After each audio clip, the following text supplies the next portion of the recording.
Habari. Toka lini Muliro umekuwa msemaji wa Mafwele? Muache Mafwele asungumuze mwenyewe yanayomhusu. Karibu sana msikilizaji katika kituo chetu hichi ili tuweze kukufahamisha na kuyachambua yale ambayo yanatokea katika taifa letu tukufu la Tanzania. Msikilizaji, ndani ya siku 2-3 zilizoweza kupita tumeshuhudia Kamanda Muliro akiwa moja kwa moja na wananchi wa mitaa mikubwa nchini Dar es Salaam, akiweza kupita mitaa ya Kariakoo na kupata kuwashirikisha wanafanyabiashara wa pale, kutaka kujua kwamba wanahisije kuhusu mabadiliko ya sehemu ile. Lakini pia imetokea akapata kuulizwa maswali kuhusu afisa ambaye ni mkuu wa upelelezi kanda kuu ya Dar es Salaam, ambaye ni Faustin Mafwele, ambaye katika siku za hivi punde pia amehusishwa na visa vya utekaji, mauaji yanayotokea nchini Tanzania, lakini pia utesaji na vile vitendo ambavyo vinakiuka haki za kibinadamu. Lakini pia msikilizaji, kuna taarifa zilitolewa na kikundi cha wana TFF ambazo zilisema kwamba kikundi hicho kimemshikilia bwana huyu ama kimemteka baada ya kuhisi kwamba anakosa katika kufanya kazi yake ama kuitekeleza kazi yake. Kwa hivyo wakasema kwamba wamemshikilia. Sasa Kamanda Muliro akijibu swali hilo la kushikiliwa na kikundi hichi cha TFF kwa bwana huyu Mafwele, amesema kwamba yupo salama na hajaweza kushikiliwa, lakini kile ambacho kimezua maswali mengi ni kwamba bwana huyu ni mtu ambaye mara nyingi anajigamba sana, anaongea sana. Mbona basi sasa hivi hajiongelei ama atokei kuzungumza, kujitetea, kusema kwamba mie nipo hapa, sijatekwa na kile. Bwana huyu mpaka sasa hajaweza kuonekana, jambo ambalo pia limesababisha mkuu wa TFF kutoa taarifa ya siku ya leo ambayo imemkejeli Kamanda Muliro kwa kusimama na kumtetea huyu Mafwele kwamba yupo salama na yuko poa popote pale alipo. Sasa huyu mwana TFF anamshauri Mafwele kwamba mbona basi kama yupo salama na yuko poa, yuko kila kitu chake kiko bora, mbona sitokee mwenyewe akazungumza kwa ajili ya wananchi? Si ni afisa wa serikali huyu? Nafikiria ukiwa afisa wa serikali unaruhusiwa kusimama na kueleza wananchi yale mambo ambayo yanakuhusu na utendakazi wako. Naona umeita wanahabari. Toka lini Muliro umekuwa msemaji wa Mafwele? Muache Mafwele asungumuze mwenyewe yanayomhusu. Muacheni Mafwele asungumuze mwenyewe yanayomhusu, ajitokeza hadharani asungumze. Acha vitendawili. Muliro, umeuliza swali moja, je, Mafwele yuko salama? Mafwele ni mzima? Jibu ambalo ulifaa utoe ni yes or no, ndio ama hapana. Lakini mambo mengi kujieleza na vitabu, si nani aliandika nini, haya yatuhusu kama TFF. Naelewa? Naweza kusema hapana, mie nipo hapa, nipo salama na kile kinachopita pale ni tetesi. Sasa bwana huyo wa TFF amekejeli jeshi la polisi na kuweza kusema kwamba hawajui wanachokifanya, kwa sababu wao walishatoa taarifa wakasema kwamba wanajua kile ambacho kimemtokea Mafwele na kinasababisha Mafwele huyu asiweze kuongea.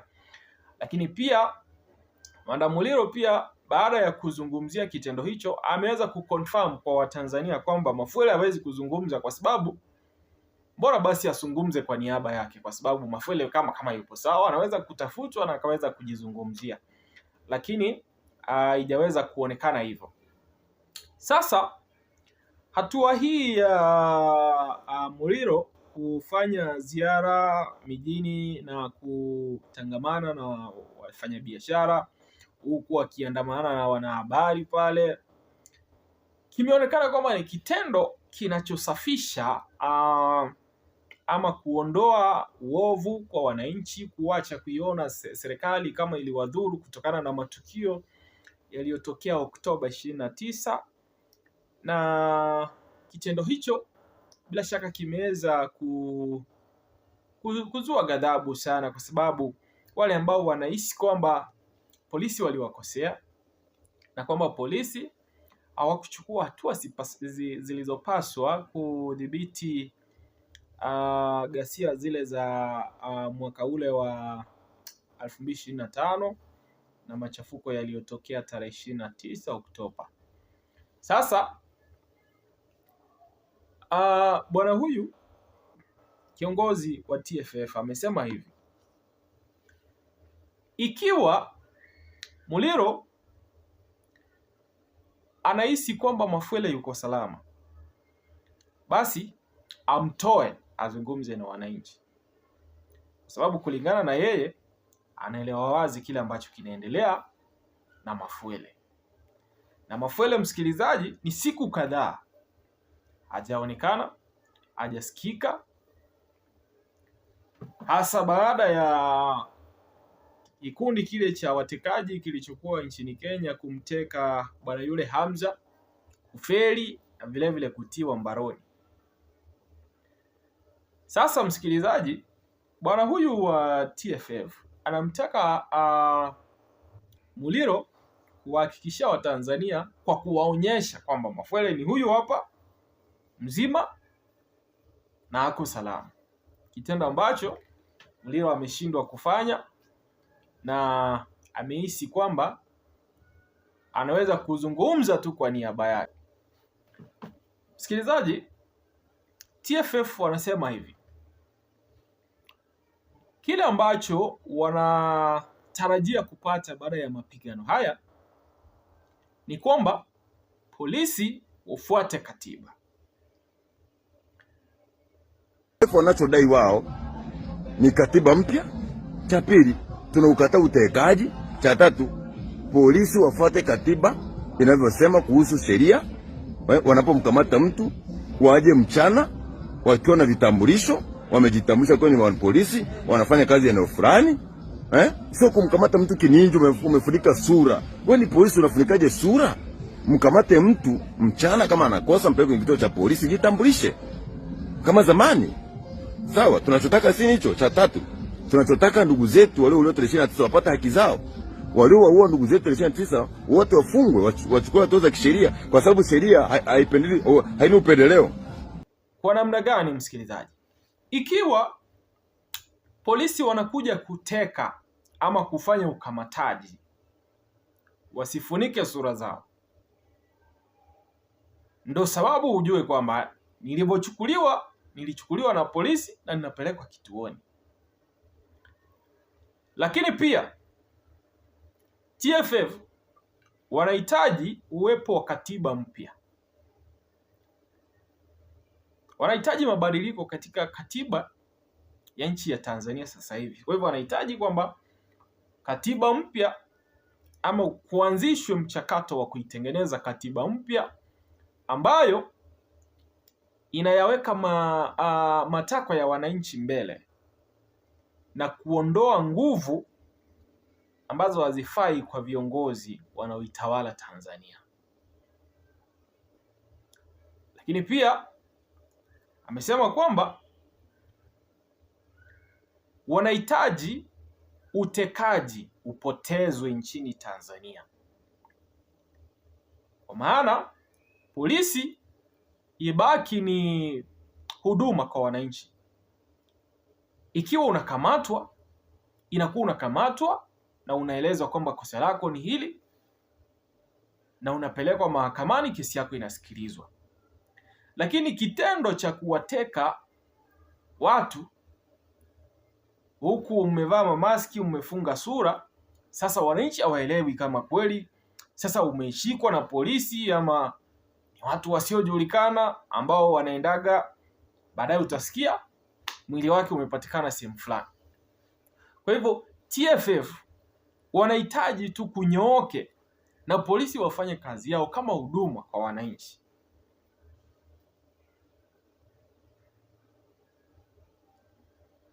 Ndio kile ambacho bwana huyo msikilizaji anapata kusema, huku akiwarai wa Tanzania kuwaunga mkono wana TFF kuweza kuhakikisha kwamba wanafaulu katika kufanikisha haya ambayo wanayahitaji, lakini pia hawajihusishi na vyama vya kisiasa tuseme kama CCM au Chadema.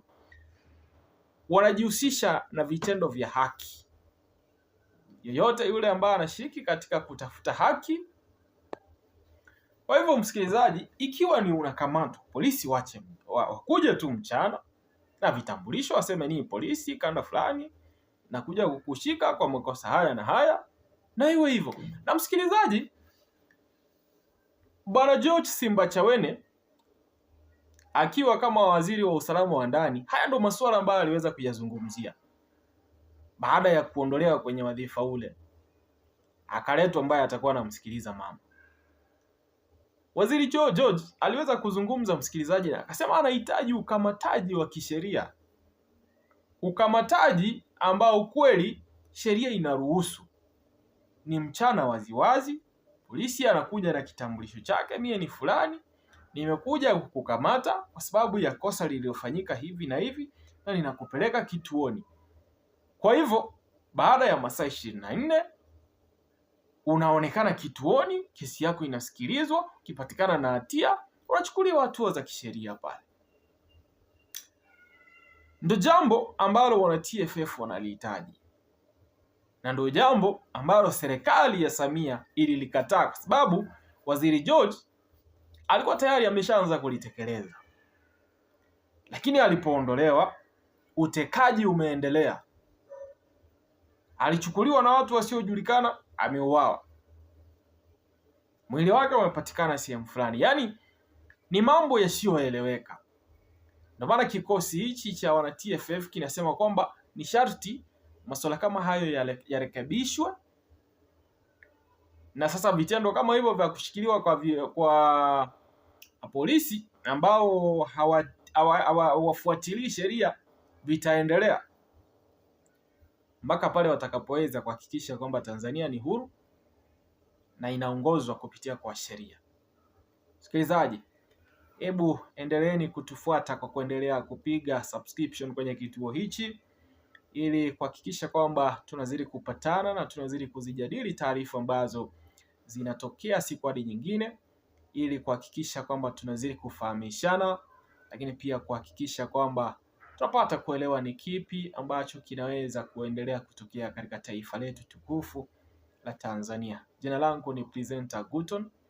Nipo hapa kila siku msikilizaji, kuhakikisha kwamba tunazichanganua na tunapata kuelewa matukio ya siku hadi siku nyingine.